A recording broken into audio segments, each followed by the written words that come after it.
I gave my ex-fiance's dream vacation.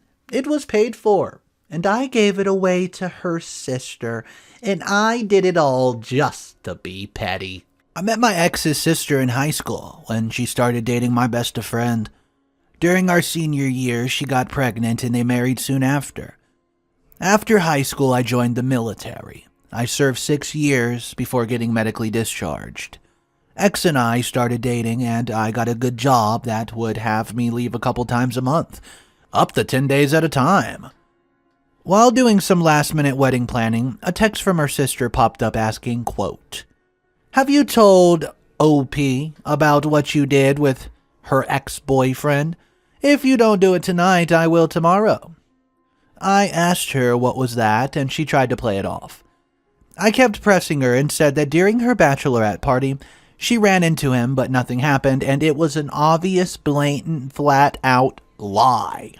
I went through her phone when she fell asleep. There was text and pictures with him all the way back from when we were starting to date. They would hook up every time I went out on a work trip. Sent proof to my phone even.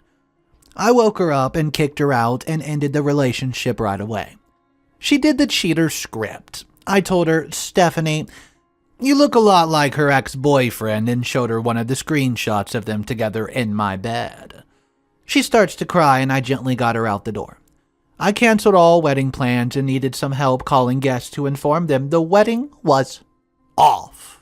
My friend's wife said that during the bachelorette party, she caught them sneaking away and having intimate time. When she confronted them, she gave my ex the option of coming clean to me herself or she would do it. She did not know it was an ongoing thing. Now, on to the honeymoon vacation. I'd planned it so that it would be perfect for my ex. It was a 10-day trip to another country that she has always said was a, quote, once-in-a-lifetime bucket list type place. There was nice hotels, amazing experiences, and overall her dream vacation. I was already out about $10,000 for the wedding, and more if I canceled the honeymoon. I made the decision to offer it up to them, since I knew that they've never had a honeymoon, or really, any vacation since they got married young and had children. Also, they just saved me money and time, so they accepted. They were able to get the time off work and had made arrangements for the kids for the trip. My ex found out about it. She flipped out and was calling me and texting me about how much of an a-hole I am for doing that to her. How I knew that it was her dream vacation, how I've ruined her life, blah blah blah.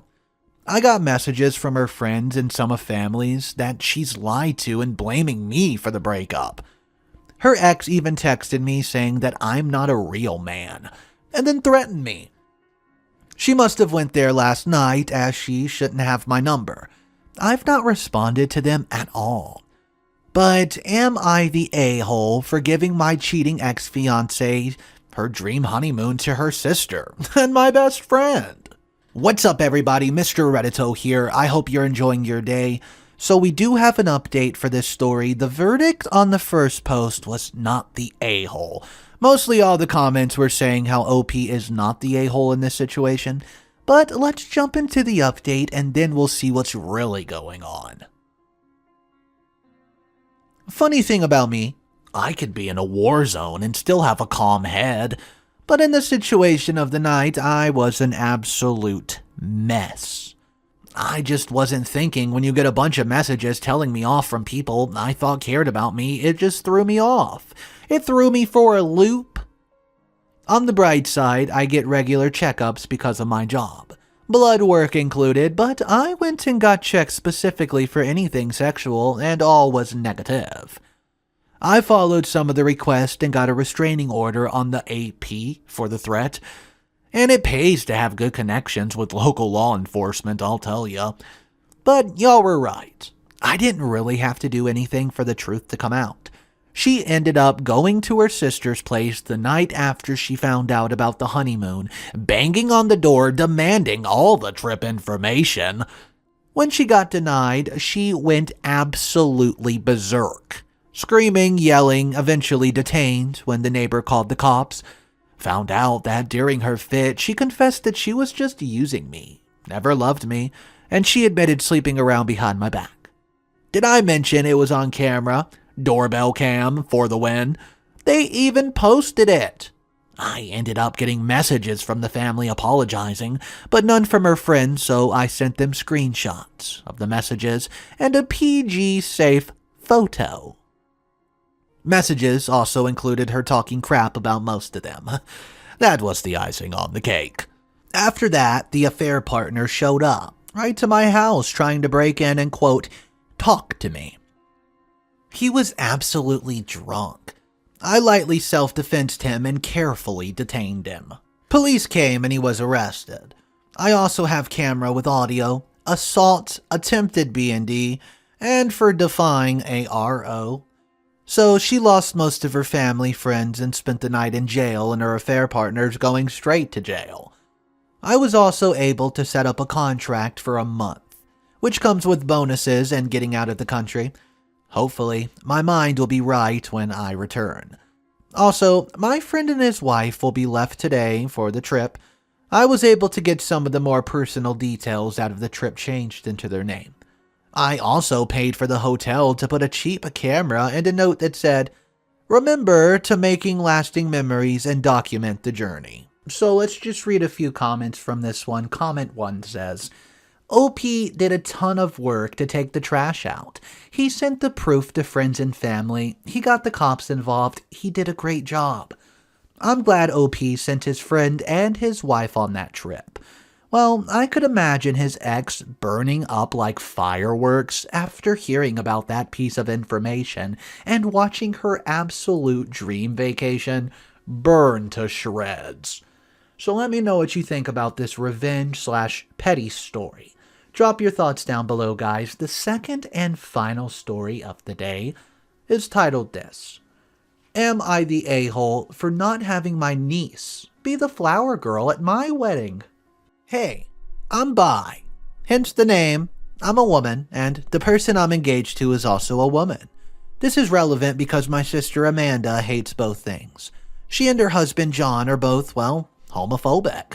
So during the process of planning our wedding party for our wedding next May, the idea of having my niece be the flower girl was never even brought up.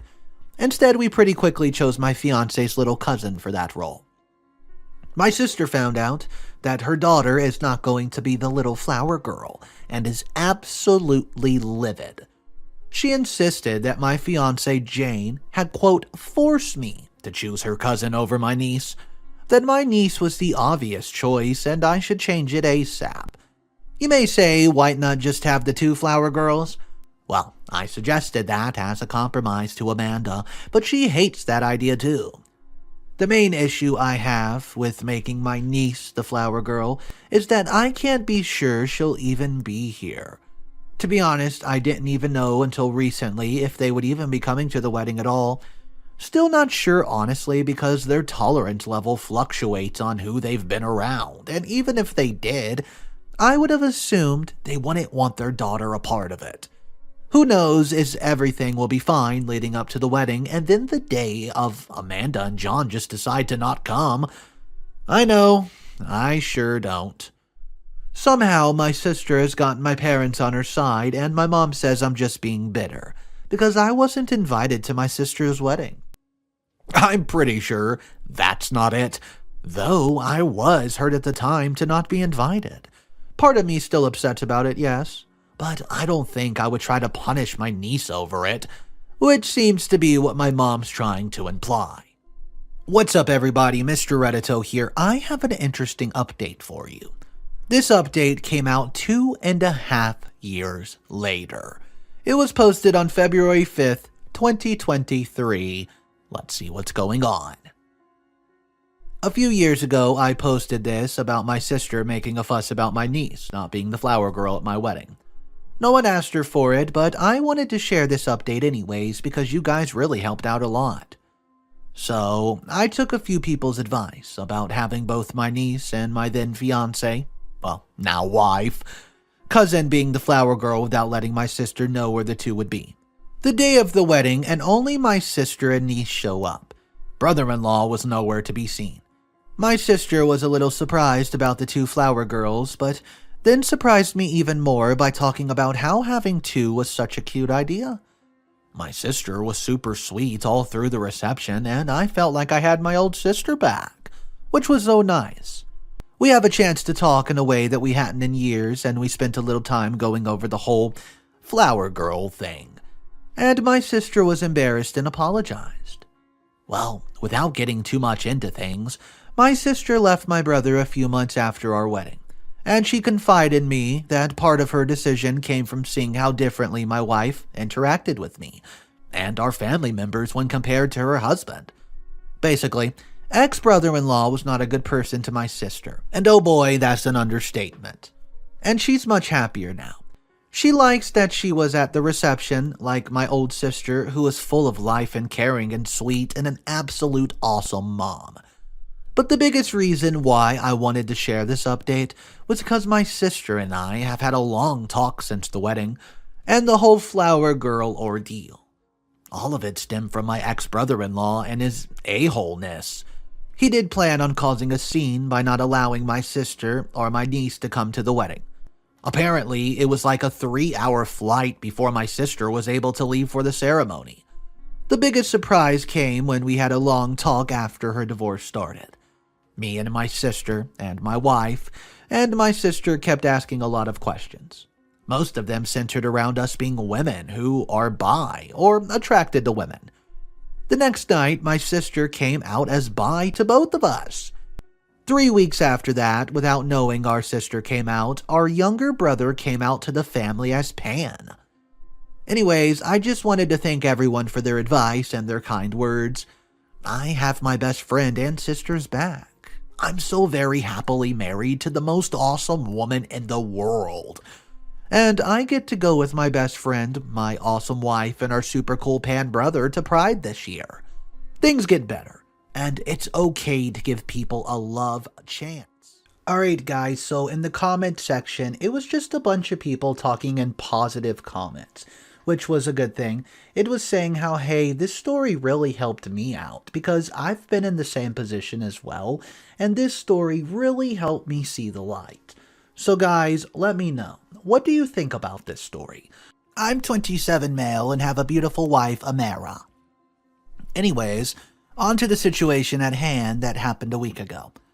When I was 17, I had a girlfriend who cheated on me for my brother. We were together since kindergarten.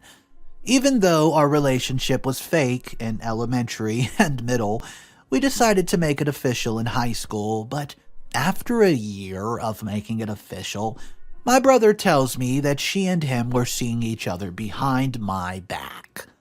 I was hurt, especially since my parents knew, but they thought the relationship was still a playful one, even though I told them the news first. After that, I decided to just focus on school. Move out of my parents' house, especially since they didn't have the decency to at least be romantically involved in private. She still tried to apologize and ask if we could be friends. Yeah, I ignored her. After I graduated, I moved to Texas at age 19 and only contacted my family on the holidays. After 2 years of being there, I met Amara at a bakery. Her mother owned it, and we became friends first due to us both having trust issues, but we made it official a year after the meeting. The relationship was great. I loved her family and they loved me, and the wedding was absolutely wonderful. Even though my parents and brother did not come, even though I sent an invitation and called them the day before, and I realized that if my wife were ever in an argument with someone, even if she was wrong, I'd always have her back. Now, a week ago, my mother called me to ask if we could talk. She was on speaker since Amara and I were cooking dinner. She knows about what my family has done and how they backed up my brother, so I don't mind putting the phone on speaker, since the only conversation I have with my family is about my brother. Well, get this. My mom goes on to tell me how my brother and ex are getting married, and he wants me to be his best man. It was silent for a bit, and Amara burst out with giggles, and I joined in too. My mom hung up, and I didn't bother calling her back, and enjoyed my night with my beautiful wife. The next morning, I was bombarded with angry text messages from my brother and dad on how I hurt my mother's feelings and made her cry by not telling my wife to not laugh. I don't think I did anything wrong. I technically didn't do anything, but I can somewhat say that it was childish. But it was a spur-of-the-moment act. So my question for you guys is this. Am I the a-hole for not backing up my mother? What's up, everybody? Mr. Reddito here. So this post quickly gained a little bit of notoriety. Everybody was demanding an update, so here it is. 1 week later, update number 1. Hey, everyone. I'm here to let people know what happened the week after the initial situation. After the week of the incident and many rude text messages from brother and father, I decided to contact my bro and told him how it was unfair to come to my wedding but then asked me to come to his. Well, some of you are spot on. My brother didn't want to come to my wedding, so my mother made up a lie instead of telling the truth. And he never asked me to be his best man, nor was I even invited. I called my mother and asked her what the heck was going on, and she told me she just wanted her sons to get along. Even if I were to accept now the fake offer, the situation would have gone way worse since I wasn't even invited. I've decided for the sake of my wife and I's future, I'm just going to limit contact with that side of my family. I've also mentioned in the comments that my wife is pregnant, so I have to look forward to that instead of this absolute crap show. Amara and I also appreciate the kind words from some of you. Update number 2, 1 day later. I think I posted the first update last night or yesterday, I don't even remember anymore, but hello again. The situation has now spread from just my wife and I to my wife's side of the family. Yeah, a friend of my ex's, well, they found the post I guess, and the news spread like wildfire. And I was now getting texts from my immediate family and my ex and brother's friends. I've ignored it first until some really hurtful things was said about my wife regarding her family and pregnancy, which caused my wife to have an absolute panic attack and she couldn't calm down. I don't know if I could say what they said since it was very harsh and, well, racist. I've now gone from limiting text to straight up ignoring no contact my whole family. I've decided I'm going to turn my phone off altogether, but I do appreciate the post and every one of you, and I'm going to take this time to spend it with my wife and her family. We're now focusing on the pregnancy, getting ready for this 9 months of fun and weird cravings ahead of us. Update 3, mini update, final update, 15 days later. Hello, I've made a decision that has been the best decision of my life. I'm just going to give a very, very small update. Number 1, my family's no longer in my life. Number 2, my wife read the post and comments and she loves all of you, but was upset that I said she giggled. She wanted me to clear it up and let you know it was a full-on cackle. Number 3, our little baby is growing and healthy, hoping for a girl. But that's all once again. Thank you, everybody. This is the final post. We love you. This one comment got a lot of speculation and responses. It says, what was the mom's plan here? Like, okay, she wants her sons to reconcile, but what if OP had said yes and then called his brother all like, hey, so I'm your best man. What weekend works for your bachelor party? Well, his brother was not even planning to invite him. Yeah, I could see how that could have backfired seriously badly. But let me know your thoughts. Or if you've ever been in a wedding fiasco like this, let me know exactly how it all went down. Thank you guys for joining in. Have an amazing day, and I'll see you in the next one.